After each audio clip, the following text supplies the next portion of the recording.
لندن و پایتخت سرانسر جیهانه سر پیام روزنامان سر ایشانکا دیپلماسی با امریکا و هوالبند توی چکر. دسته ایکی جبت ل 250,000 پیام نپنی کج بالیوز خانن در و با امریکا هات و نهنارتن لیچن روزنامه هات نبلاف کرن. ناورو کاوان بو اگرا شرمساریه و زیانت خود هبن. باب آیرس شارزایی که پاراستن و افسر بری آگهیت امریکیه.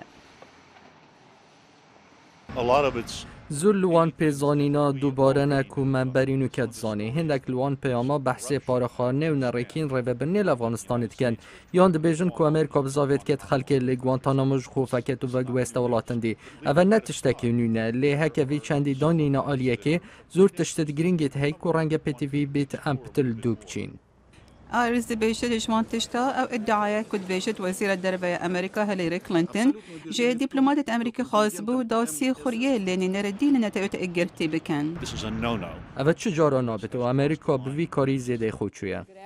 وزیر دربای کلینتون روشا دوشنبی لسر مسئله اف برسوه هبو.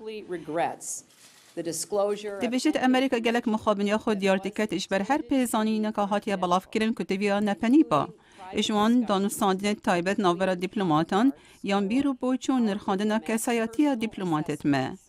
مدوید روح نو خیان بیجم کره بازا ماید دروه یا فرمی بوان پیامانا اتدانان بلکو لویره لواشنطن تتدانان.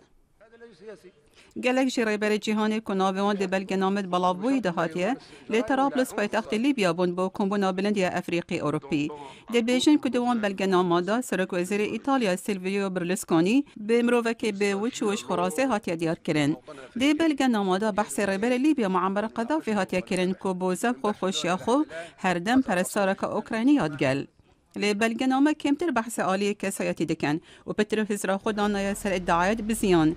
بو نمونه دبیجن چند ولات عربی امریکا پالدن که هیرو شبکت سر ایرانه دانه هیلن او ولات چکت ناوکی چکت. بلگنامه کادی دبیجت کلشکر امریکا هیروشت هوایت کت سر آرمانجد القاعده لیمن.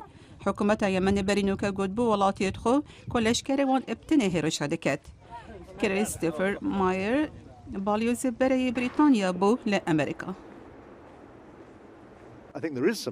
بدیت نامن هنگ زیانیت چه بو بگشتی شرمزاری با امریکیان شرمزاری تیدا به هندک ریبارا و به هندک والاتا لی دابر خوب دینه که روژت بین ده چه بین هشتا زویه